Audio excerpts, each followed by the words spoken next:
Hello students, आज का जो मेरा वीडियो है इसके अंदर हम एग्जाम्पल्स करने वाले हैं चैप्टर नंबर 7 ऑल्टरनेटिंग करंट के लिए।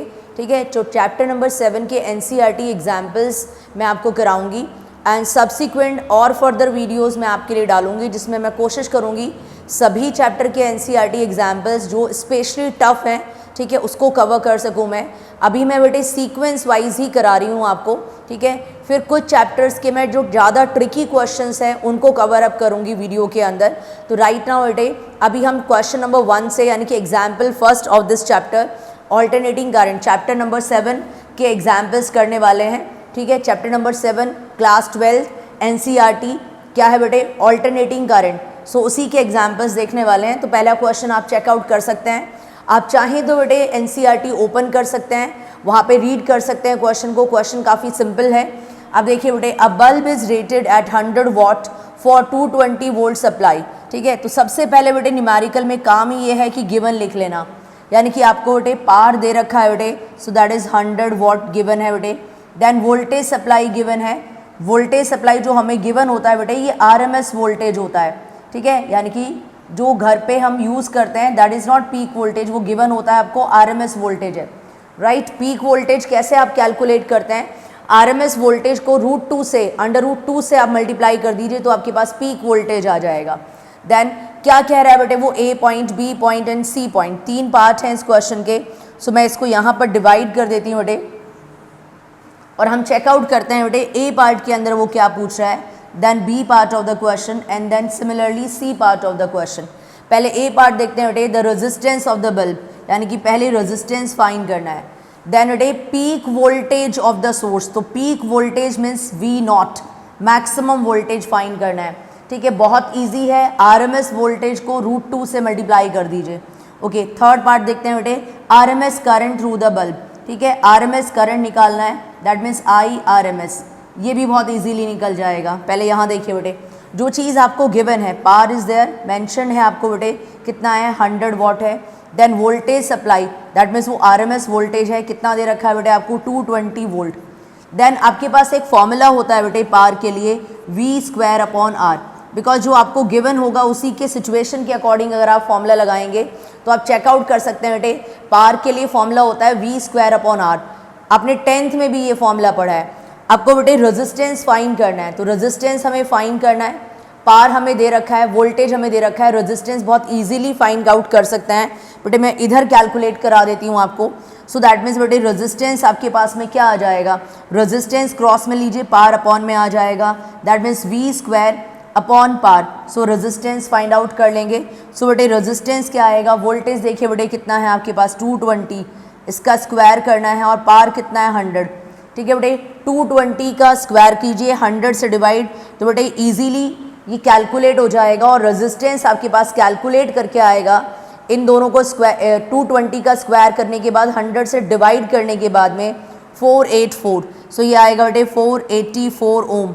सो बेटे ए पार्ट तो आपका बहुत इजीली सॉल्व हो गया।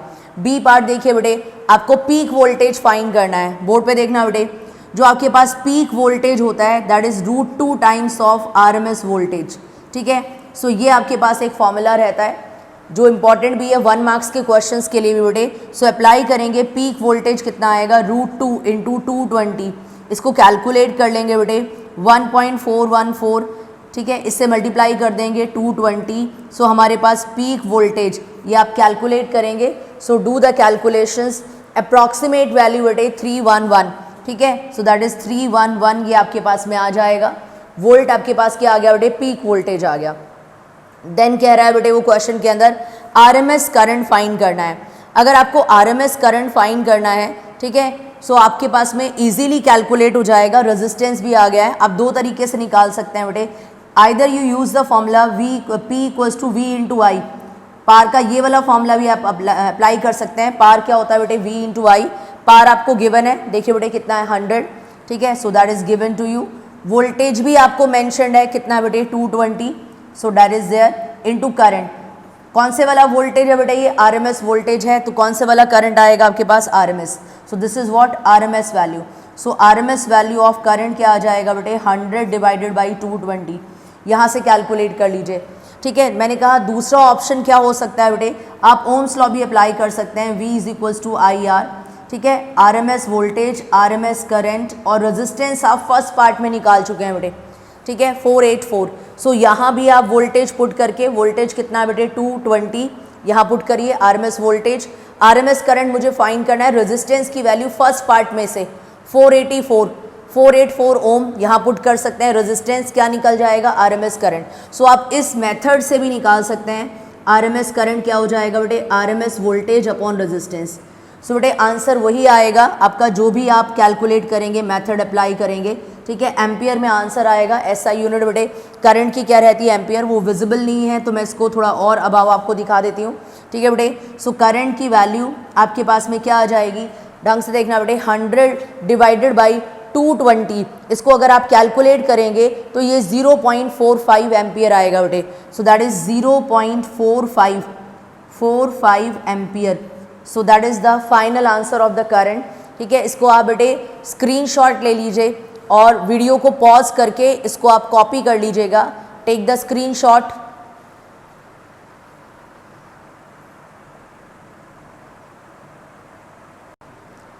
ओके स्टूडेंट्स, नेक्स्ट क्वेश्चन पे चलते हैं बेटे। Next question, question number 2, chapter number 7, alternating current के हम क्वेश्चंस कर रहे हैं बेटे।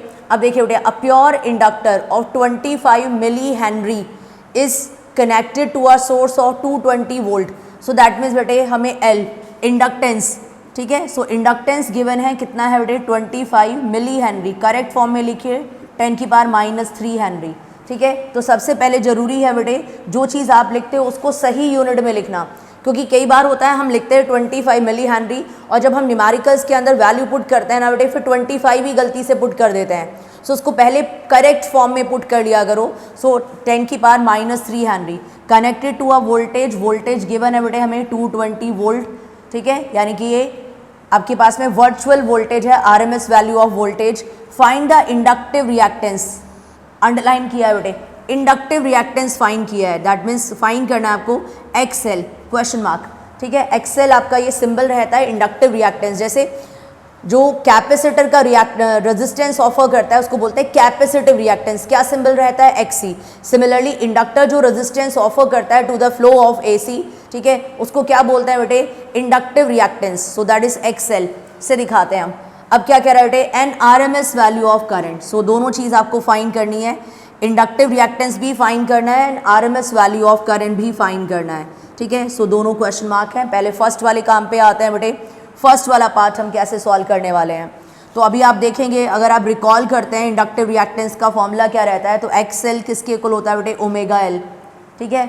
सो दैट इज XL, इंडक्टर का रेजिस्टेंस जो है रिएक्टेंस, इसको बोलते हैं इंडक्टिव रिएक्टेंस, ठीक है, resistance offered by a inductor to the flow of AC।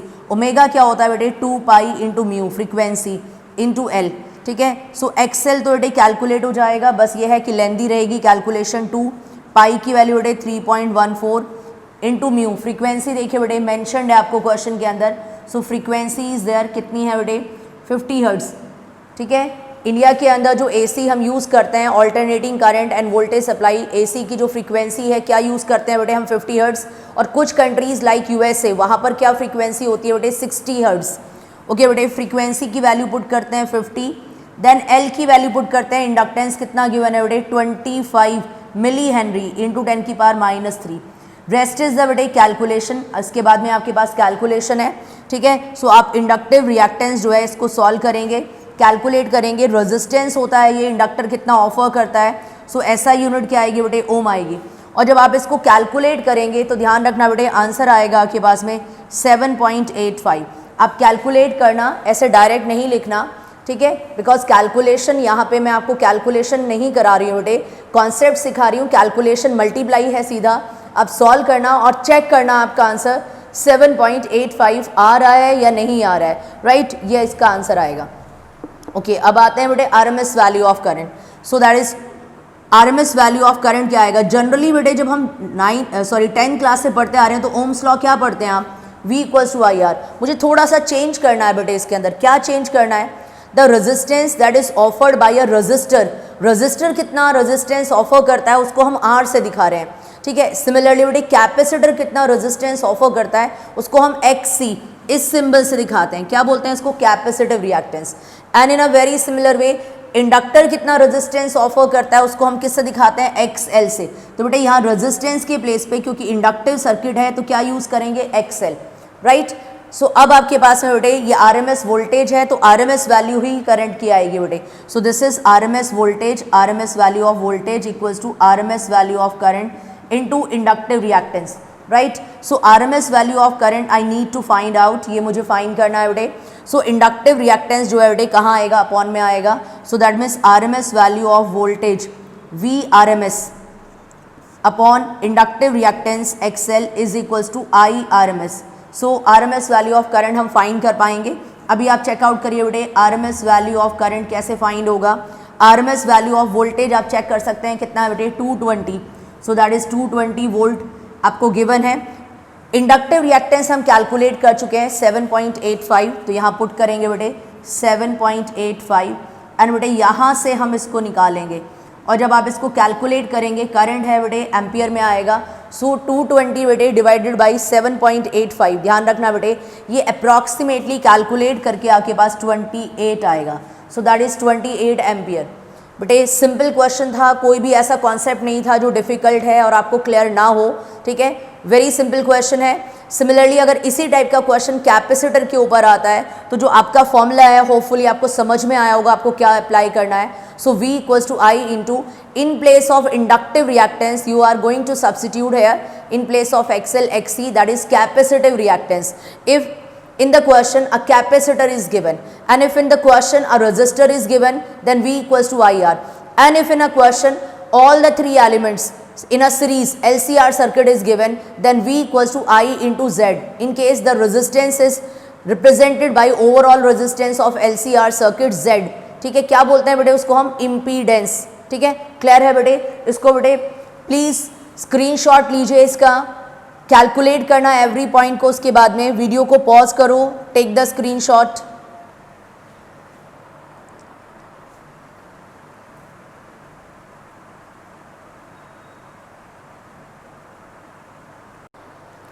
Okay students, next question पे आते हैं। क्वेश्चन नंबर 3 7.3, ठीक है, 7 चैप्टर का 3rd एग्जाम्पल है। It's a very important question, extremely important. So बेटे इसको इंपॉर्टेंट मार्क करेंगे, पहली बात तो वेरी इंपॉर्टेंट मार्क करेंगे, ठीक है। इसी टाइप के क्वेश्चंस होते हैं जो डिफरेंट एग्जाम्स में भी आपसे पूछे जाते हैं।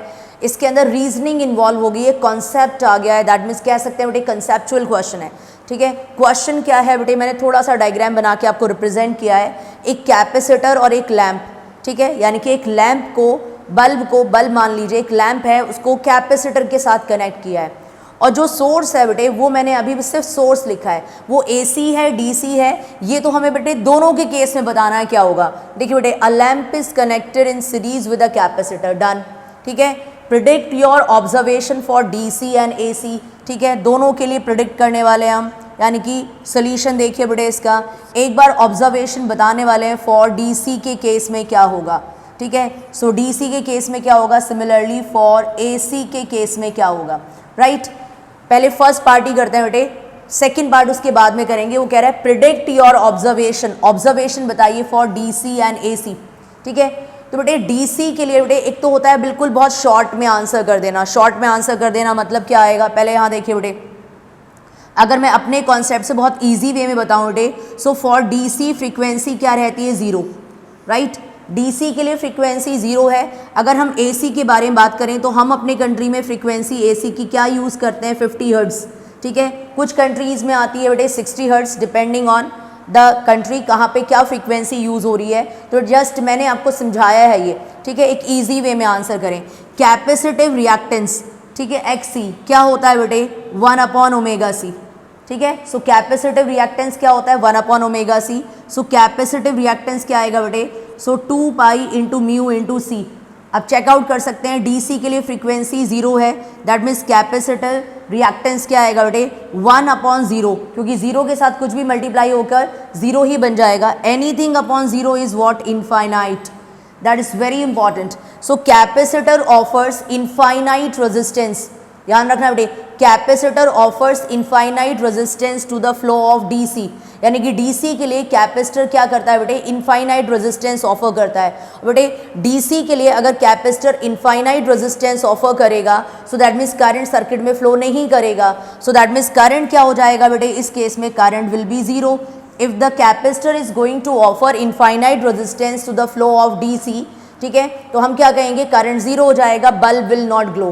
तो आप कहेंगे डीसी के केस में बल्ब ग्लो नहीं करेगा, ठीक है, it will not glow. So आप इसके अंदर स्टेटमेंट ऐड कर सकते हैं, for DC bulb will not glow because it will offer, capacitor will offer infinite resistance to the flow of DC, so current in the circuit will be zero, so no current is going to flow. Okay बेटे, इसका एक और तरीका बताऊंगी मैं आपको। अभी यहाँ पर आ जाइए बेटे, यहाँ पर बेटे एसी के केस में फ्रीक्वेंसी जीरो नहीं है, राइट, तो अभी आप चेकआउट कर सकते हैं कि कैपेसिटिव रिएक्टेंस क्या आएगा बेटे, 1/ओमेगा सी, दैट मीन्स कैपेसिटिव रिएक्टेंस क्या आएगा बेटे, रिजल्ट 2 पाई म्यू इंटू सी। इनवर्स है बेटे ये, ठीक है, किसके इन्वर्स है बेटे, जो कैपेसिटिव रिएक्टेंस है फ्रीक्वेंसी के भी इन्वर्स है और कैपेसिटेंस के भी इन्वर्स है। तो यहाँ पर फ्रीक्वेंसी जीरो नहीं है एसी के लिए, दैट मीन्स कुछ भी आएगा फाइनाइट आंसर आएगा, इनफाइनाइट नहीं होगा। सो हम क्या कहेंगे, एसी के केस में जो बल्ब है वो ग्लो करेगा, यानी कि करंट फ्लो करेगा सर्किट के अंदर, सो ये इनफाइनाइट नहीं है। सो यहाँ पे लिख सकते हैं कैपेसिटर ऑफर्स फाइनाइट रेजिस्टेंस, यहाँ पे क्या कहेंगे, infinite resistance, a capacitor offers infinite resistance to the flow of DC. मैं यहाँ पे लिख देती हूँ बेटे शॉर्ट में, a capacitor offers infinite resistance to the flow of DC, ठीक है, infinite resistance XC equals to infinity, infinite resistance to the flow of DC. और इसको बेटे सिंपल फॉर्म में, ये लेंदी लैंग्वेज को अवॉइड करके सिर्फ इतना लिख सकते हैं, अ कैपेसिटर ब्लॉक्स डीसी, एक कैपेसिटर जो है बेटे डीसी को ब्लॉक कर देता है। तो यहाँ पे कंक्लूजन निकलता है बेटे हमारे पास में, a capacitor blocks DC, DC के फ्लो को वो ब्लॉक कर देता है। इसको दूसरी तरह से जो मैं बता रही थी बेटे, जैसे कि आप सॉल्यूशन को अगर रीड करेंगे जो एनसीईआरटी में गिवन है, वो क्या गिवन है, तो जैसे हम यहाँ पे कोई भी डीसी सोर्स कनेक्ट करेंगे, एक प्लेट पॉजिटिव बैटरी की, एक प्लेट नेगेटिव, सपोज मैं एग्जांपल लेकर यहाँ पे ड्रॉ भी कर देती हूँ बेटे, अगर एक प्लेट पॉजिटिव है, ठीक है, और एक प्लेट नेगेटिव है, ये सिचुएशन है, तो आप जानते हैं बेटे इलेक्ट्रॉन्स का फ्लो होने लगेगा। और डीसी के केस में फ्लो बेटे एक ही डायरेक्शन में होता है, ठीक है। करंट कैसे जाता है बेटे, करंट फ्लो करता है फ्रॉम पॉजिटिव टू नेगेटिव और इलेक्ट्रॉन्स फ्लो करते हैं फ्रॉम नेगेटिव टू पॉजिटिव। तो क्या होगा, जैसे आप डीसी का जो सोर्स है वो कनेक्ट करेंगे बेटे, कैपेसिटर की प्लेट्स जो है बेटे चार्ज होने लगेंगी। सो बेटे इसको हम कहेंगे ये पॉजिटिवली चार्ज हो जाएगी, ठीक है, and that will be negatively charge. जो कैपेसिटर है बेटे, जैसे हम बैटरी कनेक्ट करेंगे कुछ टाइम के बाद में ये फुल्ली चार्ज हो जाएगा। जैसे ये फुल्ली चार्ज हो जाएगा सर्किट के अंदर करंट जीरो हो जाएगा, क्योंकि जितने इलेक्ट्रॉन्स प्रेजेंट थे वो सारे फ्लो आउट करके पहुंच चुके हैं यहाँ पर, ठीक है। उसके बाद में और इलेक्ट्रॉन्स प्रेजेंट नहीं है फ्लो करने के लिए, तो हम कहेंगे कैपेसिटर एक बार अगर चार्ज हो जाए उसके बाद में फिर करंट फ्लो नहीं करेगा डीसी के केस में। तो डीसी के केस में अगर कैपेसिटर एक बार फुल्ली चार्ज हो जाएगा देन फर्दर करंट फ्लो नहीं करेगा। So when the capacitor will be fully charge then no current will flow. तो हम कह सकते हैं बेटे बल्ब ग्लो नहीं करेगा, ठीक है, डीसी के केस में बल्ब ग्लो नहीं करेगा। जैसे बैटरी कनेक्ट करेंगे द टाइम जितना भी ये लेता है फुल्ली चार्ज होने के लिए, उसके बाद करंट जीरो हो जाएगा और बल्ब ग्लो नहीं करेगा, यानी कि लैम्प ग्लो नहीं करेगा। किसके केस में बेटे, डीसी के केस में।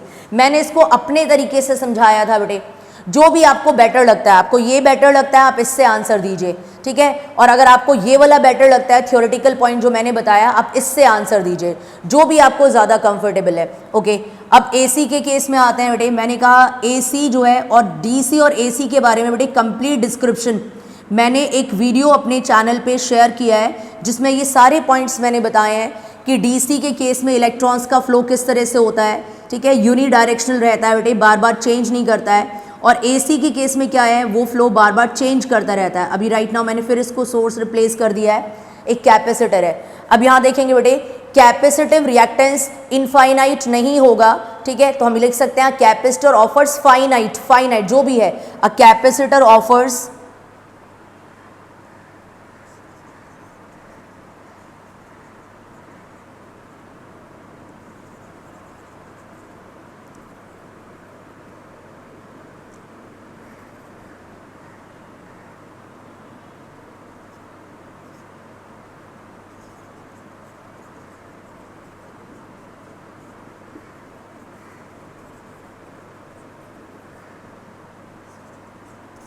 एक कैपेसिटर जो है बेटे डीसी के लिए तो इनफाइनाइट रेजिस्टेंस ऑफर करता है जिसको हम बोलते हैं कैपेसिटिव रिएक्टेंस बेटे, लेकिन एसी के लिए वो फाइनाइट ऑफर करता है, इनफाइनाइट नहीं रहता है, फाइनाइट रहता है, इनफाइनाइट नहीं होगा।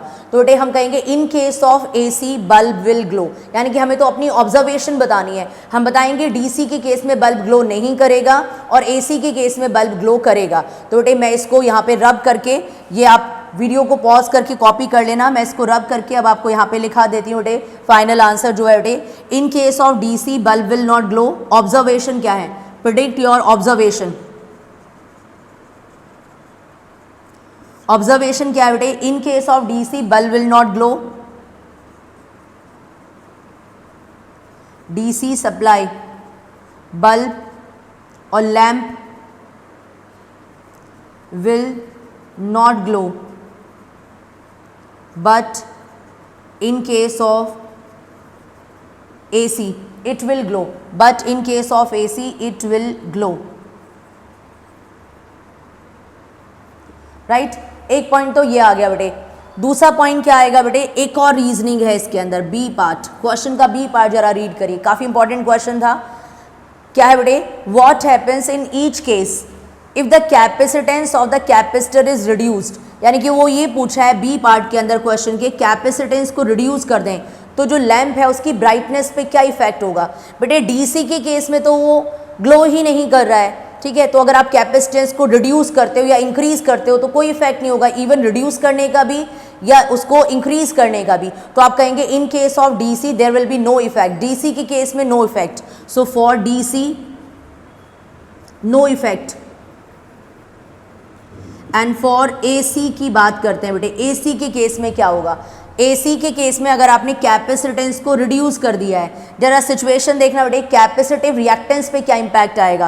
Capacitive reactance is inversely proportional to capacitance. देखिए बेटे जो कैपेसिटिव रिएक्टेंस है वो कैपेसिटेंस के क्या है बेटे, इनवर्सली प्रोपोर्शनल है, ठीक है। तो इनवर्सली प्रोपोर्शनल का मतलब आप समझते हैं, अगर कैपेसिटेंस को हम रिड्यूस कर रहे हैं देन कैपेसिटिव रिएक्टेंस क्या हो जाएगा, इंक्रीज। अगर हम कैपेसिटेंस को रिड्यूस करेंगे देन कैपेसिटिव रिएक्टेंस क्या हो जाएगा बेटे, इंक्रीज। यानी कि जो रेजिस्टेंस ऑफर कर रहा है capacitor to the flow of AC, जिसको हम क्या बोलते हैं कैपेसिटिव रिएक्टेंस, वो इंक्रीज हो गया। रेजिस्टेंस अगर इंक्रीज करेगा, जो कैपेसिटर ऑफर कर रहा है क्या बोलते हैं उसको, कैपेसिटिव रिएक्टेंस, अगर वो इंक्रीज करेगा then current in the circuit will get reduced.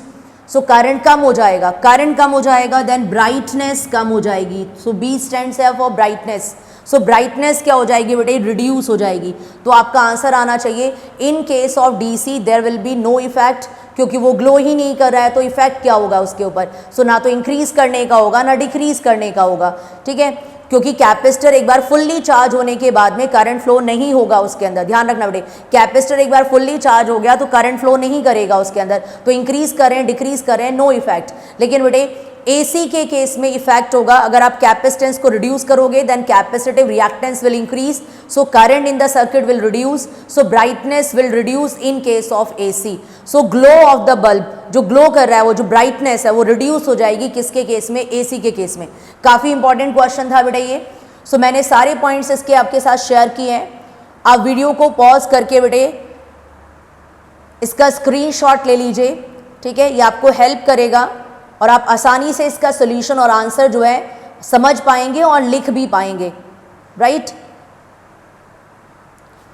Okay बेटे, सिमिलरली बेटे ये 7.3 मैंने आज क्वेश्चन डिस्कस किए हैं। नेक्स्ट वीडियो में इसका और फर्दर क्वेश्चंस को लेकर फ्रॉम 7.4 ऑनवर्ड्स। सिमिलरली मैं आपके साथ में न्यूमेरिकल के वीडियोस जो हैं बेटे शेयर करती आ रही हूँ, पहले भी अपने चैनल पे मैंने शेयर किए हैं, अभी आगे भी शेयर करूंगी और भी जितने वीडियोस हैं न्यूमेरिकल को लेकर। बेसिकली मैं पहले आपके साथ में एनसीईआरटी के जो क्वेश्चंस हैं उनको कवर अप कर रही हूँ बिकॉज वो काफ़ी इंपॉर्टेंट है, ठीक है, और आपके कॉन्सेप्ट जो क्लियर होते हैं वो एनसीईआरटी के बेसिस पे ही रहते हैं बेटे, तभी हम और ज़्यादा टफ क्वेश्चंस को प्रैक्टिस कर सकते हैं। तो मुझे बेटे ये पूरे नोट्स जो आप मेंटेन करेंगे बेटे, जितना भी मैंने ये पूरा पढ़ाया है आपको उसको प्रॉपर मेंटेन करेंगे, ठीक है, और कॉपी बना लीजिए अपनी, उसके अंदर परफेक्टली काम करते रहिए जो भी मैं क्वेश्चंस आपको प्रैक्टिस करा रही हूँ, ठीक है। ये पूरा वीडियो आप वॉच करके इसके नोट्स बनाइए और फिर नेक्स्ट वीडियो मैं आपके साथ शेयर करूँगी, फिर फर्दर क्वेश्चंस उसके हम सॉल्व करेंगे।